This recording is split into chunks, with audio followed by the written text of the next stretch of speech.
High, welcome to আমায় তোমায় মিলে। ওয়েলকাম ব্যাক সব বাইকে যারা তোমরা আমাদেরকে অলরেডি চেনো, আর যারা প্রথমবার আমাদেরকে দেখছো। হাই গাইজ, আমি ঝিলিক দুবাই থেকে, আমার হাজব্যান্ড তন্ময়, অ্যান্ড তোমাদেরকে আমায় তোমায় মিলেতে স্বাগত। আজকে আবার একটা ছুটির দিন, বেরিয়ে গেছি সকালবেলা সানগ্লাস ছাতা নিয়ে। যাচ্ছি কোথায় বলো তো? ধোসা খেতে। আমাদের ফেভারিট ব্রেকফাস্ট তোমরা জানোই, সেটা হচ্ছে সাউথ ইন্ডিয়ান। আগে যেতাম সরভনা ভবন বা আনন্দ ভবন, ওইগুলো বাড়ির একদমই কাছে। বাট আগের দিন এই রেস্টুরেন্টটার সন্ধান পেয়েছি, যেটা একদম পিওর ভেজ রেস্টুরেন্ট সাউথের। আর আগের দিন এসে এখানে ধোসা খেয়ে আমরা জাস্ট ফেদা হয়ে গেছি। আগের দিন আমি নিয়েছিলাম মাইসোর মশালা দোসা, আর তন্ময় নিয়েছিল ঘি মশালা ডোসা।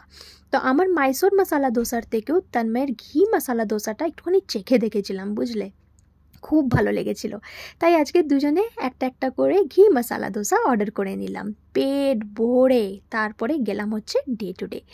ইন্ডিয়া যাব, তার জন্য শপিং তো লেগেই আছে জানোই। যখন সময় পাচ্ছি টুকটাক মনে পড়ছে, মা এটা নেওয়া হলো না, মা এটা এর জন্য এটা নেওয়া হলো না, চলো যাই গিয়ে নিয়ে নিই। সেরকমভাবেই আমরা ম্যানেজ করছি। ডিউটি করতে করতে এই দিকটাও ম্যানেজ করা ঠিক হয়ে উঠছে না, বাট হ্যাঁ, যখন সময় পাচ্ছি চলে আসছি।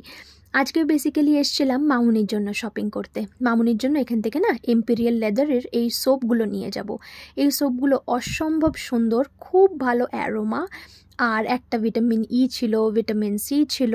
তো আমরা এই পিঙ্ক কালারেরটাই নেব মামুনির জন্য, ওটাই বেশি ভালো।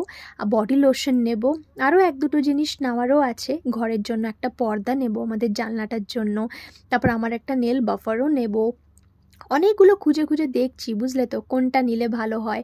তন্ময় একটু হড়বড়ি করে যে না, এই তো এটা নিয়ে নিই, এটা নিয়ে নিই। বাট আমার আবার একটু ঘুরে ঘুরে দেখতে, প্রত্যেকটা দেখতে, কত এমএল, কত প্রাইস, এগুলো দেখতে বেশি ভালো লাগে।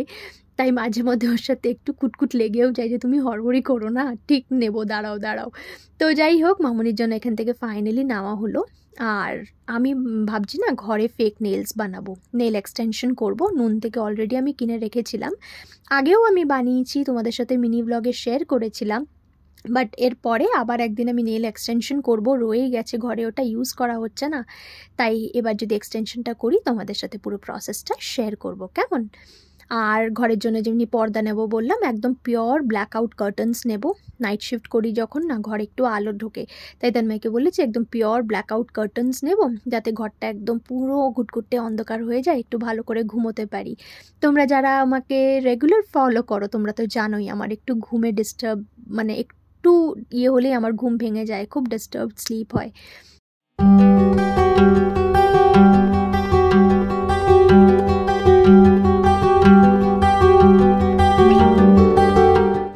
এখান থেকে পছন্দ মতো পর্দা আমাদের বাজার করাও হয়ে গেল। আর এবার মানে মনটা মাঝে মধ্যে খারাপ হয় যে তন্ময় আমার সাথে যেতে পারছে না ফিজিক্যালি হয়তো, বাট হ্যাঁ, ও আমার সাথে কিন্তু প্রত্যেকটা মুহূর্তে এখন প্রেজেন্ট আছে। প্রত্যেকটা শপিং আমরা দুজনে মিলে পছন্দ করে করছি, যে বাবার জন্য এটা নেওয়া ঠিক হবে, মায়ের জন্য এটা নেওয়া ঠিক হবে, মামুনির জন্য এটা নেওয়া ঠিক হবে, বা পাশের কাকির জন্য এটা নেওয়া ঠিক হবে। মানে দুজনে মিলে একদম সব সময় আমরা দুজনে মিলে একসাথে শপিং করছি, এটা একটা আলাদাই আনন্দ। ছোটোবেলা থেকে বাপি তো আমাদের সব শখ আহ্লাদ পূরণ করেছে, আমার দিদিভাইয়ের। কখনো বাপি কোনো কিচ্ছুতে না করেনি। আর এখন বড় হয়েছি যখন, ইন্ডিপেন্ডেন্ট হয়েছি যখন, এটা আমাদের রেসপন্সিবিলিটি যে আমাদের পেরেন্টসদের কী লাগবে সেটা চিন্তা করে ভেবে চিন্তে নিয়ে যাওয়া। হ্যাঁ, তাদের পাশে থাকতে পারি না, দেশের থেকে অনেক দূরে থাকি, চেয়েও অনেক সময় অনেক কিছু করে উঠতে পারি না, মন মাঝে মধ্যে খুব খারাপ হয়। কিন্তু আমি শিওর আমাদের পেরেন্টসরা আমাদের প্রতি প্রচণ্ড প্রাউড ফিল করে।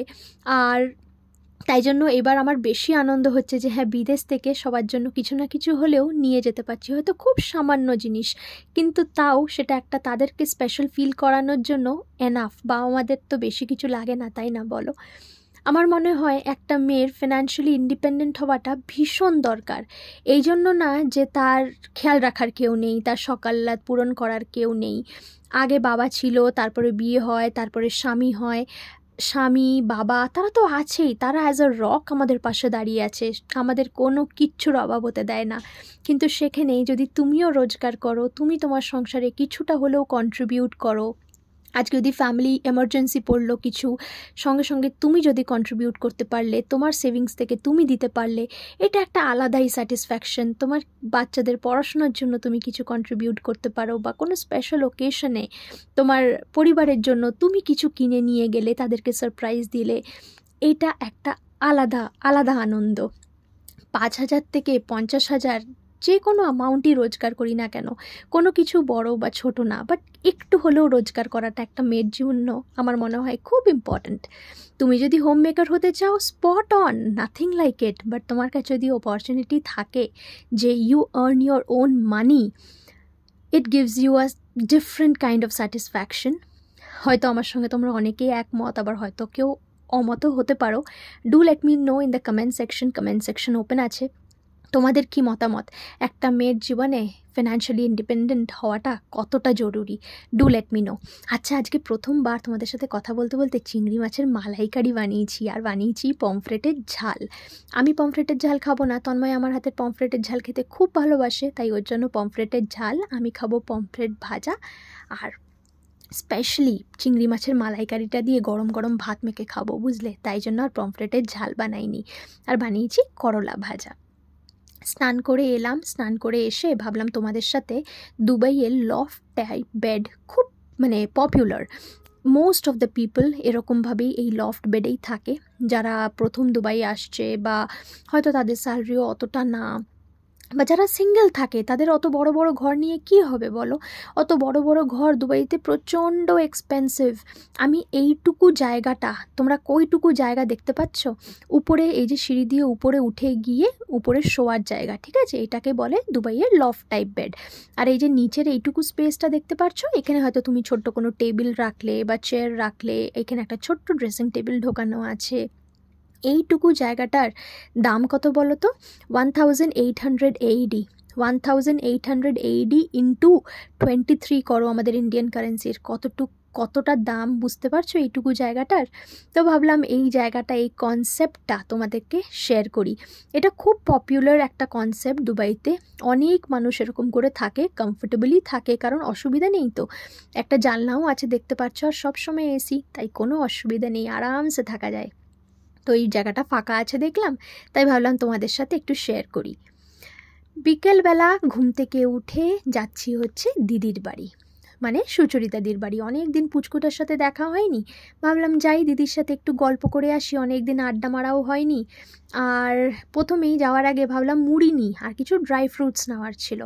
অনেক দিন মুড়ি খাইনি, মুড়িও খেয়েছিলাম কবে বলো তো? সেই দিদির বাড়ি আগে এসছিলাম যখন পুচকুটাকে দেখতে, তখন দিদি মুড়ি মাখা করে দিয়েছিল। তারপর থেকে মুড়ি কিনবো করে আর কেনাই হচ্ছে না। তো ভাবলাম এই মধুর সুপার মার্কেটটাই, এটা একদম দিদির বাড়ির পাশেই। দিদি আমাকে আগেরবার নিয়ে এসেছিলো, তোমরা যারা মিনি ব্লগটা দেখেছো তারা জানো।